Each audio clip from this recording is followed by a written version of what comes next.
ذاكر الأصحاب كن متأدبا واعرف عظيم منازل الأصحاب.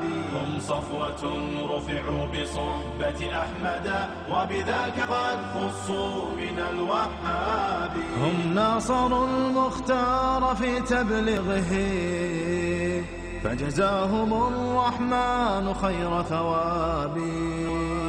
ما بال أهل الغي طال لسانهم وتجرؤوا ورموهم بسباب. سبوا خيار الخلق من لهم العلا ولهم مقام في ذرى الأحساب.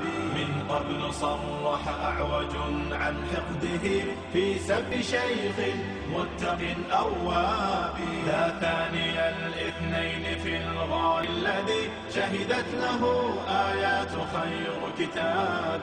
واليوم قد صنع الخبيث بجرأة ووقاحة من سافل كذاب. آذى النبي محمدا في عرضه سيعمه ذل وشر عقاب.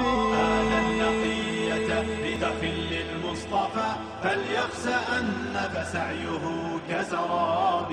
هاتك أم المؤمنين وفضلها يروى لنا في سورة الأحزاب. أقسم بالله العظيم أنتم تدرون ساكتين من الفشلة، ساكتين من الخزي، ساكتين من العار. وشلون ما يلحق بكم العار وانتم طعنتم بأطهر إنسان على وجه الأرض، طعنتم بعائشة أم المؤمنين.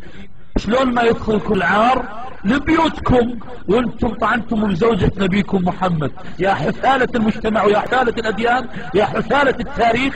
وخواتك يؤمنن بزواج المتعة غصبا على شواربك، السيد ياخذهن من شاربك وشارب الخل فوق، وفنك تقول للسيد انت غلطان، وفنك تقول للسيد زواج المتعة باطل.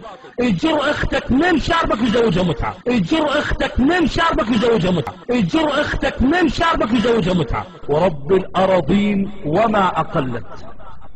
علماء الشيعة الإمامية الاثني عشرية سادتهم معمميهم كذبة فجرة فسقة زناة شراب خمور.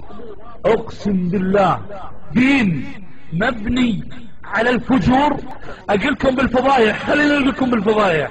تدرون بالكاظمية ببغداد النسوان اللي طلبن المتعة شلون يدللن على انفسهن؟ تدرون بالكاظمية شي يسوون النسوان الزينبيات الموالات الخطية؟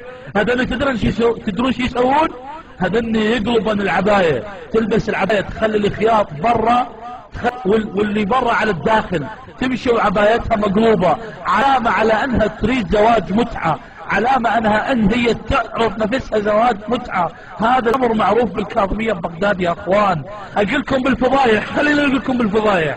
تجي الموالية الزنبية توقف قدام المحل لابسة عبايتها المقلوب وتقول لها تريد جقاير او عندك جقاير. هاي الكلمة تعني بأنها تتزوج متعة. أقلكم بالفضايح، خلينا نقولكم بالفضايح. قول لي وين تبات نسوانك، قول لي وين تبات، وأنا أقول لك وين تبات النسوان. تبات النسوان بالصحن. تعرفون شنو يعني بالصحن؟ يعني بالعراء. ذاكر الأصحاب